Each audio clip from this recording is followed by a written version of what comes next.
Anyway, good morning again, everyone, to those of you who are just now coming into the Zoom room. My name is Logan LaPierre. I'm the program manager with the Tri-City Regional Chamber. Thank you for being here this morning for our first of two sessions with Dee Boyle from Brandcraft. We have a lot of information to cover, and I'm looking forward to hearing it. If you guys have any questions, feel free to throw those in the Q&A box or the chat, whichever is easiest for you. I did send out a link just a few seconds ago. That is our registration link for our next session, which is happening next Thursday on the 20th. So feel free to sign up for that one as well. Same place, same time as usual. Quickly, I just want to say thank you to our partner, STCU, for their continued support of the program. And with that, I'm going to turn it over to Dee to get started. Hi, everybody. Good morning. Thank you, Logan. Thank you, the Tri-Cities Regional Chamber of Commerce. Thank you, STCU.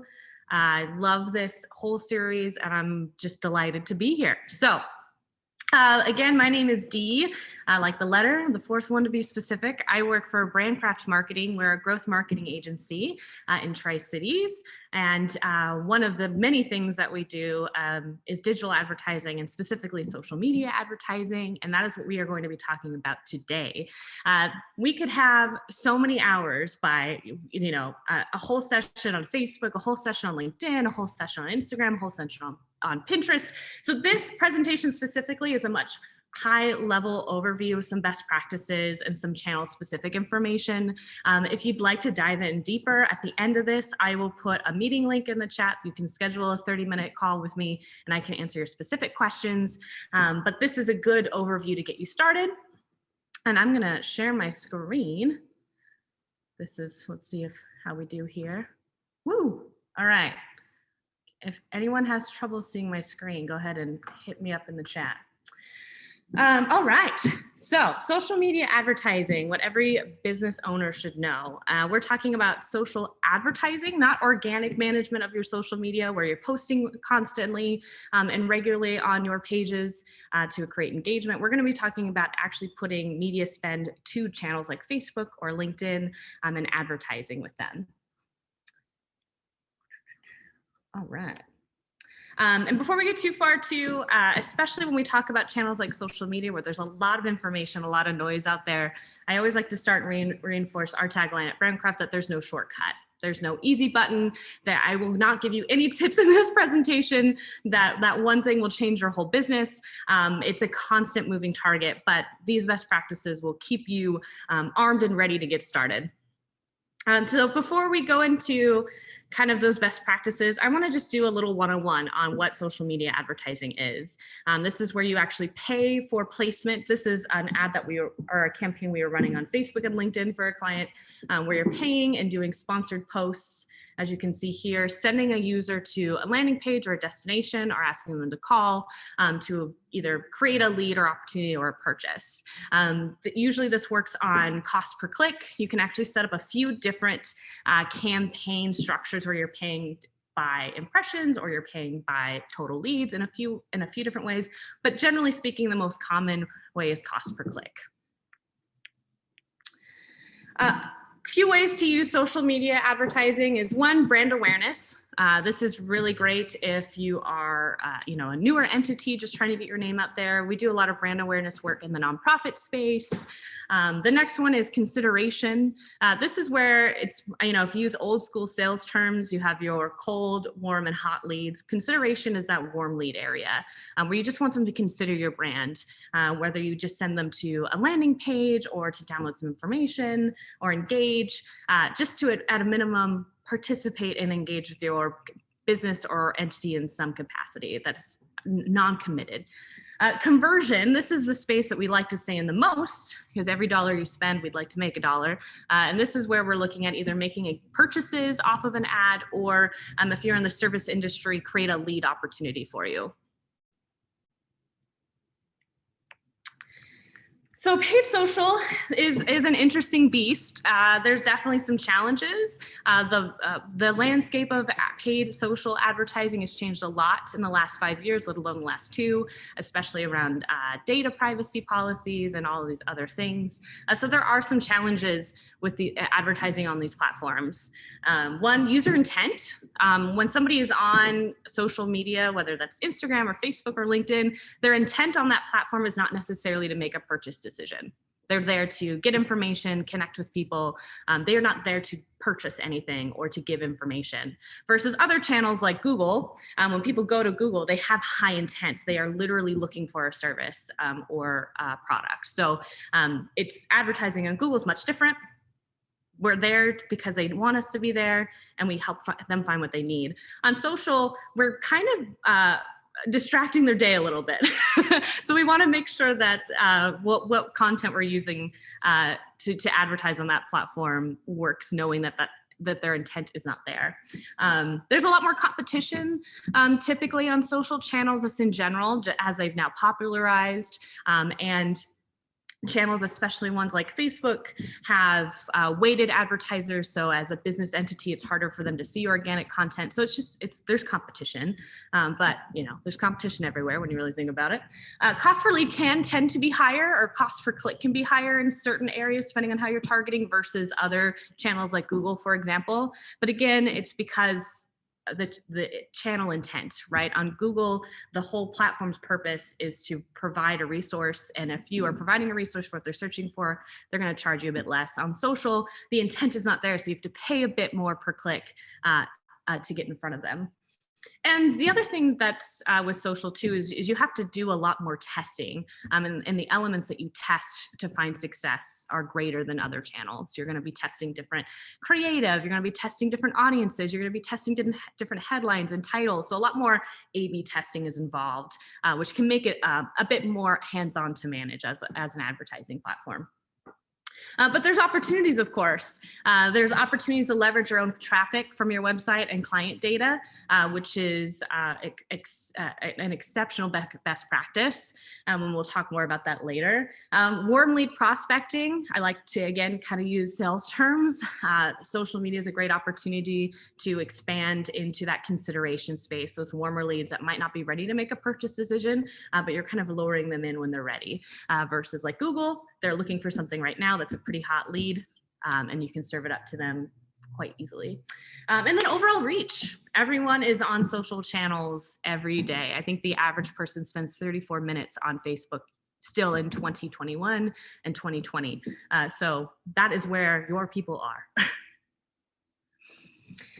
And then really to social media advertising, there's a lot of noise. There's a lot of, information out there about this, but the reality is there's still core foundational work that has to be done in order to have successful advertising anywhere. And that's no exception with social media.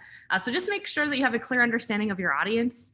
I always recommend having an audience SOP where you literally have a templated list of your personas and your target audiences by service line or by product type, because that will benefit you when you go in to start creating campaigns and social channels. And then having a clear service differentiator or brand position. And if you are joining us next week on the Ask the Experts panel, I'm going to go a lot more into depth about how to determine your brand's position in the market. Because at the end of the day, if your audience isn't clear and strong and your differentiator isn't clear and strong, your advertising is already set up to fail. And then some expectation setting, and this is just true of all digital marketing. Digital marketing and sales, they don't replace outbound efforts, right? If you have a sales team that is out there doing events like I'm doing right now, this is not necessarily a direct comparison to success in those efforts, but this is a supplement. Or if you're in an e-commerce space, this is definitely a huge part of your advertising and your business. And have patience, be relentless, and fail fast. If something isn't working, cut it right away. Try not to set it and forget it, no matter what digital channel you're using. And again, there's no shortcut. It takes a lot of adjusting to kind of find your spot of success in social media advertising. So I wanted to talk with a little overview on channels. Some of this is going to be probably pretty obvious to some of us as we are all social media users every day. Facebook and Instagram, they're different platforms, but the ad platform that you use to advertise on them is the same. Facebook owns Instagram. When you advertise with Facebook, you add placements for Instagram in the same place. Nice thing about this is you can do A/B testing within the same platform. We have clients who maybe get way better engagement or traffic on Instagram through their ads, but they actually get better leads or purchases through Facebook or vice versa. So it's really good to look and check and just test and see what works. 54% of Americans say Facebook is a platform they use the most often. And that was a stat from last year. 18.3% of adults said they made a purchase decision because of Facebook or Instagram. These stats come from the same ad platform. And the average Facebook user clicks 12 ads a month. So a common objection I often hear about social advertising, or really any digital advertising, is like, well, I never click ads. Well, the statistics say otherwise. People still click ads. And if you are really doing well with your brand position, your ad creative, your calls to actions, and your landing pages, you're likely to get one of those 12 a month clicks. LinkedIn is a platform that we advertise on quite often and is easily overlooked. LinkedIn has made a lot of improvements to the platform in the last 2 years, just for all of their users. Then with COVID, a lot more people are active on LinkedIn because other business connecting opportunities were limited, and their ad platform has gotten a lot more robust in the last few years. And 73% of social media users at least somewhat agree that LinkedIn protects their privacy and data, which is a lot higher than how people trust Facebook right now. LinkedIn saw a 55% increase in conversions among connections in 2020. Ad exposure on LinkedIn can increase purchase intent by 33%. 3% of B2B decision makers use LinkedIn to research purchases. So LinkedIn's got a lot of juice behind it. If you are in a B2B space or a recruitment space, this is a channel to definitely not overlook. The other benefit of LinkedIn, because of its user trust and because of the intent of the platform, they can actually use some third-party and better first-party reporting data. That's a lot of fancy jargon to say that their targeting is much better than other entities or channels. Facebook and Instagram, I'm sure you all remember Mr. Zuckerberg getting in some trouble in recent years for privacy data, and that's still a large topic of conversation. So their targeting and their data within their channel is not as accurate because they don't have as much access as they used to have. LinkedIn, though, because of the way users provide data to it, because they trust the platform, their targeting is very, very, very tight. You can do a lot of great targeting on organization size, job functions, even things on like groups and interests and certifications. LinkedIn is not a channel to sleep on by any stretch. There's also other channels, Pinterest, Twitter. We don't usually advertise those as often in a local business space, but we use those quite often for e-commerce. So if you're selling a product on your site, like we had a client who sold gluten-free cookies that we did a lot of work on Pinterest for, or hemp hearts, or where somebody can actually purchase straight from their site a product. So going into best practices, again, this is kind of a high-level overview of just some of the things that we do as a digital specialist and strategist to get started and to maintain campaigns. There's, of course, lots of different things that you can do and tactics, but these are just some things that I think are commonly overlooked when we talk about social media advertising. And if you have any questions as we're going along, I get excited, I talk fast, feel free to post your questions in the Q&A box, and I will try to, in real time, answer them just to save us in case we don't have time at the end. So best practices. This is the first one, and I think the most important one. It's we want to talk about audience sizing. Before you a lot of times I get asked, like, well, what channel should I advertise on? And I can always give a gut reaction to what I think is the best one, but it's better to let the data tell us. And the best way to know what channel is the best one for you to advertise on is which one has the best audience opportunity for you. So you'll see here I have a screenshot. This is from a LinkedIn campaign we were looking at for a B2B company. You can do this in any channel, whether it's Facebook or Instagram or LinkedIn, Pinterest. Whenever you go in to start building a campaign and you put in your audience requirements, demographics, psychographics, that sort of thing, affinity audiences, it'll start giving you a forecasted result on the total audience size. LinkedIn specifically gives you kind of a breakdown of job function, which is great when you're looking for decision makers. But in general, you should get a general idea of the total size of audience you have an opportunity to reach. This is really important because you have to remember the 3% rule. Generally speaking, across most industries, it varies, but most industries, you'll have about a 3% click-through rate on average. Our goal is always to make it higher, but the average is about 3% across the board. So we need to be able to reach an audience that's large enough that if 3% click through to my site or complete an action, that would sustain the investment. So if I have a really, really niche audience and I can't reach that many people within that 3%, or I'm only getting like 1,000 people in that 3%, and of that 3%, let's say only another 5% actually convert, or looking at those numbers, is this a sustainable audience for the investment I am making? Audience sizing is something anyone can do. Make an account with the ad platforms and you can start sizing your audiences and seeing if it's viable. If your audience size is too small, there's a couple challenges. One, frequency and ad blindness. You're going to be reserving users the same ads all the time, which is a large challenge that you see in the Tri-Cities market, specifically being a smaller market for this ad platform. So ad blindness and ad frequencies. Also in general, just not being able to get the high enough conversion rate just based on that 3% rule to sustain the investment. And lastly, too, in audience sizing, this is an audience using in-channel options, which means that these are targeting attributes that LinkedIn or Facebook has provided me. I want people within this age group, this type of job, these types of interests, you can kind of go in and build that in. But you can also leverage your own data and include that in this audience sizing. So what that means is using what's called a pixel, which is just a little short code that these ad platforms create for you that you put on your website that tracks all your data or all your traffic on your website and feeds that back to the platform like Facebook or LinkedIn. You don't get to see the names of the people, it's just a number that we see and is put somewhere where we can't access people's information, but we can add that in. You need to have at least an average of 1,000 users a month on your website for this pixel to work. So if you don't have high enough website traffic on your site now, I would recommend looking at other ways to grow traffic to your site, like Google Ads and SEO to help with your targeting and social channels.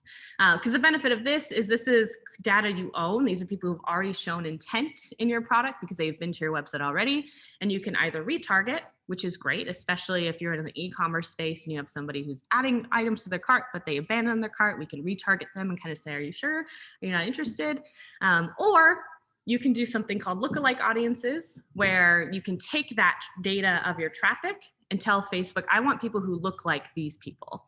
And they're able to create an audience based on that, which is beneficial because if people are already on our website and are already our customers, it's likely that a lookalike audience is going to bring the right qualified person as well. Which you can include in your audience sizing. It can take, when you install a pixel on a site, it can take sometimes 2 to 3 weeks for that pixel to be built enough where you can see the size and actually utilize that pixel. So if you don't have a Facebook or LinkedIn pixel on your site currently, I recommend just installing it. It's free, it's fairly easy to add to the site, and it'll benefit you later when you start to advertise. Lead journey. So once we determine, okay, there's an audience big enough to sustain this investment on a channel, whether that's Facebook or LinkedIn or Instagram, now we need to determine our lead journey. What do we actually want them to do? If our goal is brand awareness, what about our brand do we want them to be aware of? How are we going to measure that success? Is it going to be impressions overall? If we're looking at consideration, what information are we sending them to engage them, to move them off of a platform like Facebook or Instagram? Or if we're looking at conversion data or converting leads, one, if you're in e-commerce, how are we going to measure product sales? If you're in the service industry, and you're looking at leads or prospects, what information is valuable to my sales team? Because I might not get somebody to purchase off of my Facebook ad, of course, but I'm going to be able to have them give me enough information that my sales team can follow up and nurture that lead. So this is really important to think about before you even start really going too far into an ad platform. And thinking about, okay, what is there a free resource that I can provide somebody to click through an ad and give some information? Do I want to utilize what's called lead gen ads, which is a sample here I have on this slide, where in channel, meaning they don't get bounced off of LinkedIn or Facebook, a lead form pops up.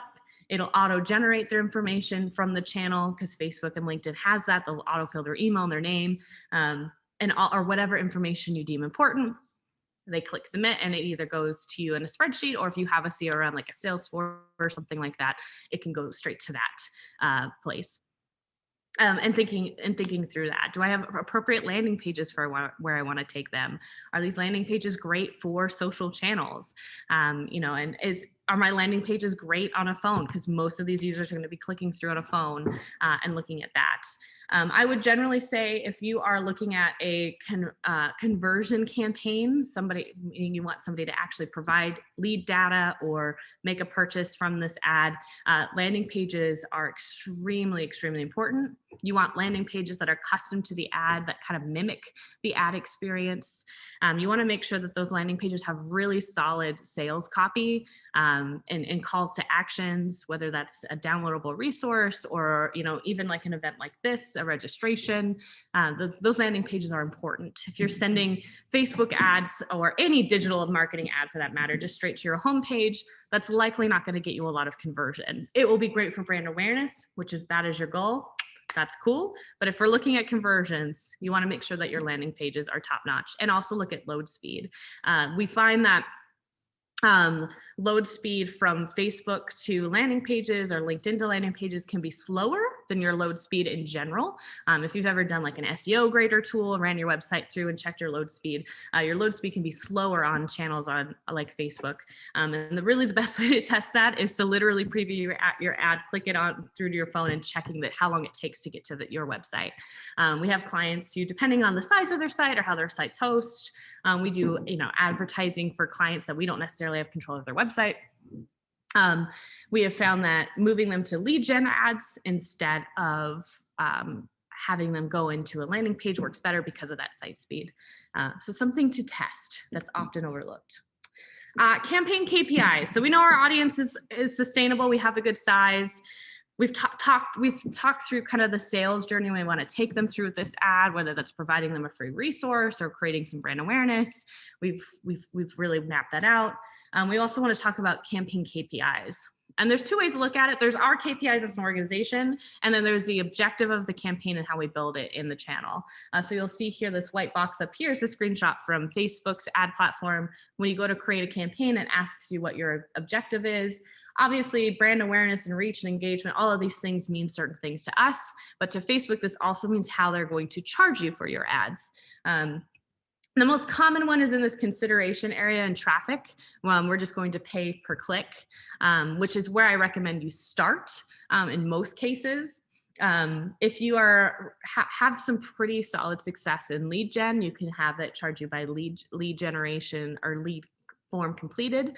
So instead of being charged per click, charge per lead, which can be beneficial, but I recommend having some click data before moving into that. Just because that charge is much higher per. And then there's also our KPIs. What are we measuring as the campaign managers? And some of the most important ones that we see is cost per opportunity or cost per lead or cost per acquisition, whichever term you prefer to use. But how much is it costing us to get somebody to do something, whether that's complete a form or make a purchase on average? And does that sustain what we charge for our product? So I would say, an average cost per lead can vary a lot by industry, so it's really important to know. But, after ad spend, if you do pay somebody to manage these ads for you, these are all things to consider in that cost per lead. And then obviously cost per click as well. That cost per click leads to that lead eventually. So it's good to manage. When it comes to cost per click, really in any digital channel, not just social, One thing to understand too is your cost per click and cost per lead are going to start higher when you launch campaigns, because it takes these channels time to collect data on your campaigns to determine what they want to charge you. What I essentially mean is if they deem that your ads are better for the user, meaning their engagement rate's high, they don't have to work so super hard to push it out to users, they're going to charge you less. If your ads are not super great, meaning like people don't really want to engage with them, they're not really clicking much, they're going to charge you more because they see that as something that's kind of tarnishing their user experience. So just know that when you start advertising, that cost per click is going to be higher. Usually about month 3, you kind of start seeing some stabilization in that cost per click because the ad platforms get to know you. They get to determine how quality your ads are overall. And then one thing that's extremely important, especially now as targeting is getting harder in these channels. Back in the day, 4 or 5 years ago, we used to be able to create ads to a specific person as a joke. Our director of digital once made an ad specific for his buddy and even put his name in the ad, like, "Hey, Danny, I know you're seeing this," and we could literally send that to him. Those days are gone. With privacy policies anymore, you can't do that. So your targeting, you have some targeting, but it's not near as intense as it used to be. So it's no longer about who can be the most targeted, even though targeting is still important. It's really about who's creative and whose brand position is the clearest, especially as there's more competition. And your ad creative is where you communicate that.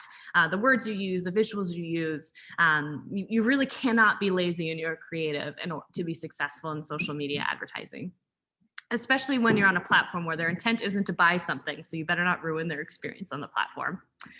And so a few things to think about. One, is this an ad I would click on, whether you're using graphics or video or you know, a combination of like a catalog ad? Is this an ad I would click on? It's a good place to start. Really think about the experience of somebody who doesn't have the context of your company before. Also remember, most people aren't going to have volume on when you're looking at videos. So you want something that really splashes in the feed that they can understand very quickly. A few examples is like if you're using videos in your ad, which videos are great to use in advertising on social. One, because it's easier to communicate and tell a story through video. We love to watch videos. You can also really do some cool things with video and say, okay, if somebody watches a certain percentage of this video, I want to retarget them with an ad. If they don't click through, you can kind of, those are more advanced and other advanced ad management tactics you can use. But if you're using video, for example, you might have this absolutely beautifully produced video that would be great on TV or somewhere more traditional placement. But when you put it on social media, that first scene that's just like a really large environmental pan isn't going to hit very, very well because somebody's only going to scroll like 3 seconds. So if you don't get to the point of the video within those first 5 seconds, you're likely going to have somebody just scroll past it. So really think about making creative for the channel. Another really popular tactic too, especially if you're in the service space or the medical space, I have some samples here, is doing animated graphics for campaign graphics. So it's technically a video, but you take graphics, you animate them to add some movement and really get your point across. In this example, this is a functional medicine physician here locally, and we use a lot of animated graphics to talk about the benefits of going into functional medicine over standard care, and those work really, really well. And then obviously you can do graphics. Graphics have regulations on graphics on social channels have changed in a great way for us. Back in the day, you could only have like 20% of text in graphics. They had a lot of really specific rules, and a lot of those have lightened up, which is a great opportunity to tell more within your graphics outside of just your headline and copy in the ad. But with that too, you know, I don't know if you guys have seen, I'm sure you have, carousel ads where there's a series of blocks that go through. There's a great opportunity to almost kind of tell a story and make your graphics connect. That's really successful.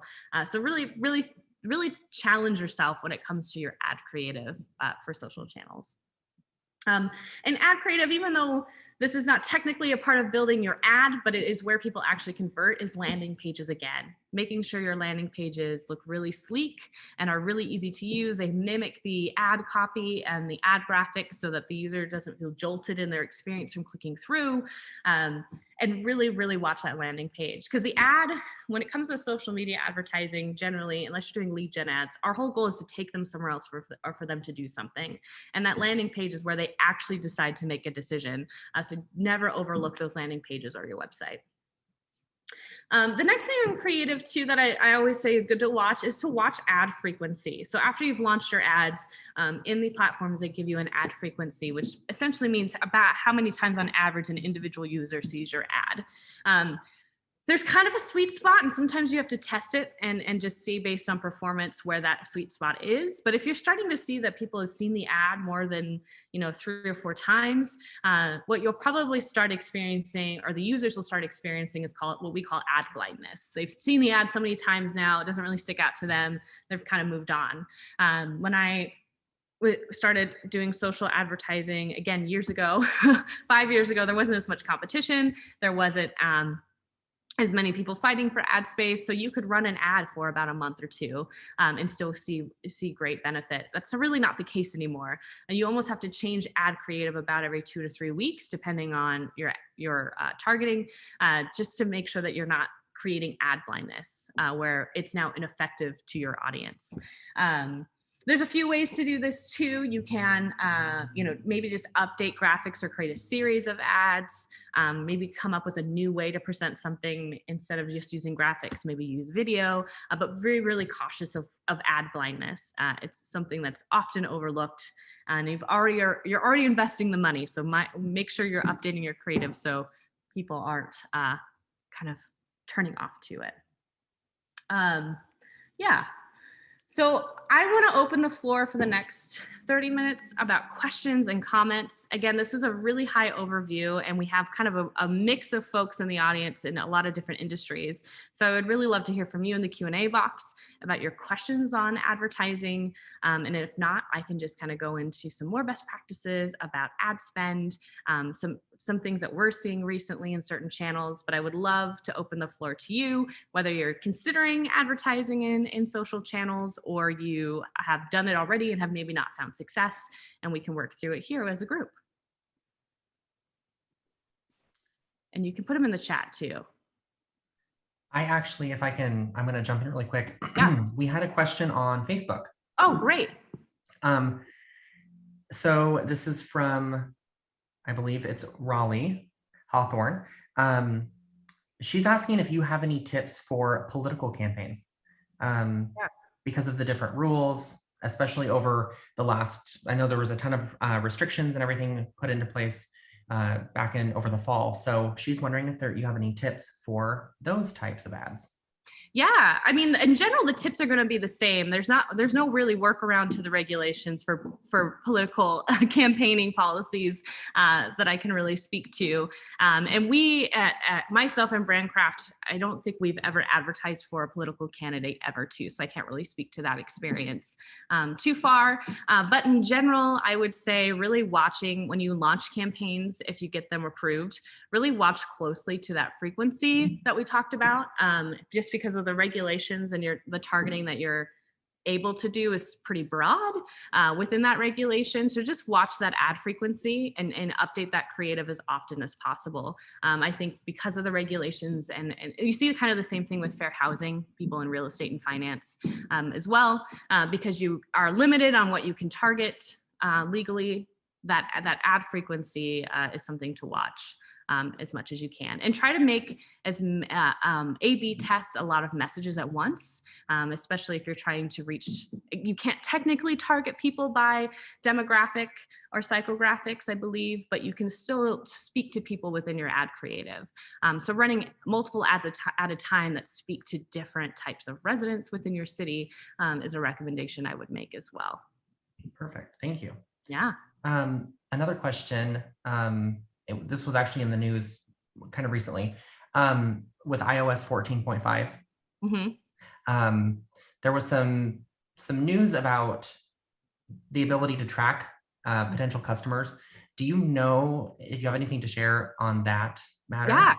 Yeah, we actually, if you go to our blog on brandcraft.com, we have a really great guide that kind of breaks down that update and how that impacts your advertising.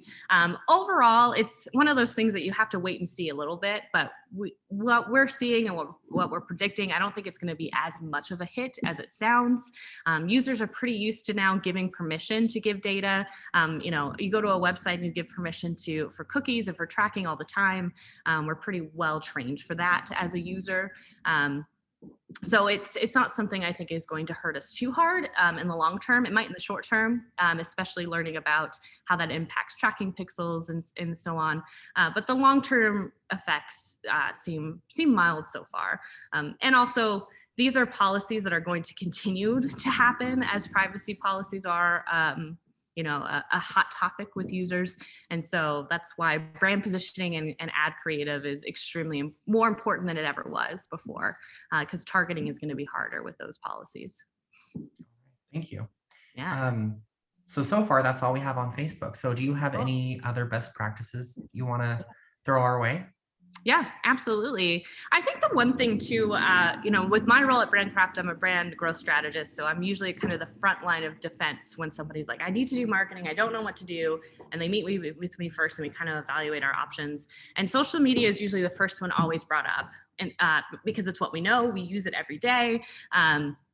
And social media is super important. A lot of users are on it every day. But I would also encourage you to not solely rely on social media advertising and use other channels to influence your social media advertising. One thing that we often do, and it's different by industry and by product, so there's a lot of variance, but usually if you're able to use your own website traffic in social channels, you're likely going to be more successful because the targeting is better. But if your website traffic isn't at least 1,000 users a day, you're unable to do that. So we often recommend starting with some Google ads where there's high intent and you can start growing that traffic on your site to use in channels. Just because social media does tend to be more expensive of a channel in comparison to others. So anything we can do to lessen that cost, to increase that conversion, I would recommend for sure. We have some in the Q&A. All right, Gracie, what would you recommend is the #1 best social media platform channel for the Spanish speaking community, or would traditional media still stand strong for that market? Well, that's a great question. And I would kind of go back to audience sizing. You can do audience sizing based on a little bit on language preferences overall, and to see, because it depends a little bit too by the product. Spanish speakers on a political campaign versus Spanish speakers as a grocer and all these other things vary too. But generally speaking, they are on these channels just as much as anybody else. So we do find success. I think that the challenge though is making sure that your ad creative actually serves them. Sometimes we see organizations maybe get a little lazy in meeting the Hispanic and Spanish speaking market by maybe just dubbing a TV commercial they already have in Spanish over English. And I recommend investing in creative that actually speaks to them. We do find that as it's still a smaller audience size overall. So there's some challenges in marketing to them in digital channels because of that, but there's still success to be found there. I would do some A/B testing too and try different, sometimes we find that Spanish speakers will usually use an English speaker within the home to do research on products as well. So I would kind of test targeting Spanish speakers in English and Spanish and see where that success is. But make sure your ad creative actually speaks to them. Use people in your ads that are actually Spanish speaking and can relate to consumers, and do what we call audience matching, so that the people featured in your advertising actually match the audience you're trying to reach.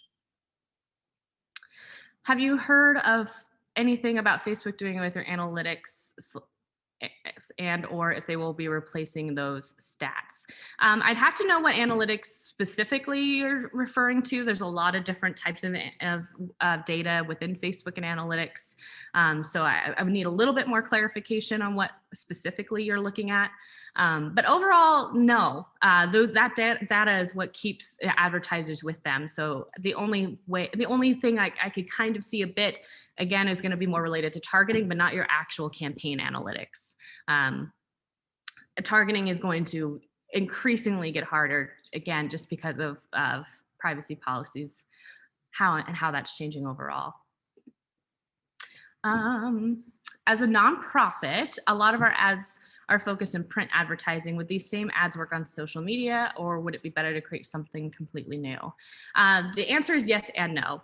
The answer is yes, you should be using consistency, that brand consistency. So, certain graphic elements that you're using in your print ads, you should be using in your social ads, but you should not just be straight using the same creative. Primarily because print is designed to be consumed differently. On social, people are only going to be looking for like 3 seconds. You want to say the most in the least time, where in print, somebody is going to grab that and consume that much differently.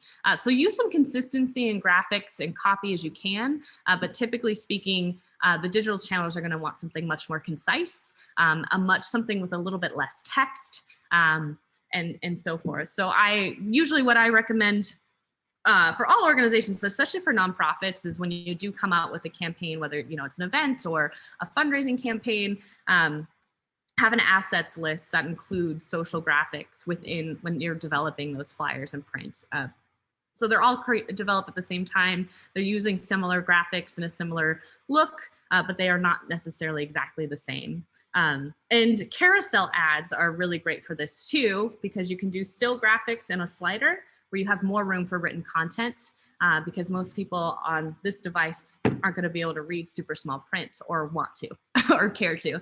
So using carousel ads to kind of put in some high points about your campaign or event that people can scroll through is great, if you can't do video or another option like that. Thank you, Megan. All right, well. Yeah. Let's see, checking Facebook. We're good to go on Facebook, and we're clear in, Gracie is back. Woo. Part 2. What are your thoughts on bilingual ads for creative pieces? I think it's something that would be great to test. I definitely think that is something that you don't see a lot of people doing. And I'm guessing it's more because of the time it would take to develop that creative, not necessarily because it wouldn't be successful. So I think that would be something really worth testing, especially because, I used to organize our TEDx Richland, or be one of the organizers on our TEDx Richland conference that we had in Tri-Cities. And we had a speaker talking about how most people who are maybe Spanish speakers are actually bilingual, or they speak a kind of a version of Spanish and English together. And I think anything we can do to represent how people actually talk and act in real life in our advertising is always better. But I think it would be cool to try. If you try it, Gracie, let me know. Because to my knowledge, I don't see anybody, at least locally, doing that. But I also might not be targeted because I am not a Spanish speaker myself. So maybe they are. All right. Well, if you have any last tips, any final questions for anyone, please throw them our way. Dee, if you have any final pieces of advice for anyone. Yeah, I would just say, targeting is going to continue to get harder, period. And so while we always want to target the best we can, it's really important to start investing in ad creative and brand positioning as a whole. So, and if you are available next week, we're going to go really in depth on brand positioning. Today was a bit more of a 101 presentation, high level. The brand positioning conversation next week is going to be a lot more in depth and a little bit maybe 201. But I hope to see you get there. And if you have any other burning questions later, I'll put my link in the chat where you can book a 15, 30-minute call with me, because I know sometimes I come up with questions after the presentation, and I'm happy to help. All right, so Carrie, there it is in the chat. So everyone, please feel free to book time with Dee, in case, especially if you have questions that come up after the fact, because I think we're all susceptible to having that happen to us. So I just want to say thank you, Dee, for your time today. It was a fantastic presentation. Make sure you register for next week's session, next Thursday, same time, same place, where we're going to kind of go a little bit more in depth with Dee. So thank you all for being here today. And again, thank you, Dee, and thank you to STCU. And I hope to see you all next week. Thanks, everybody. All right.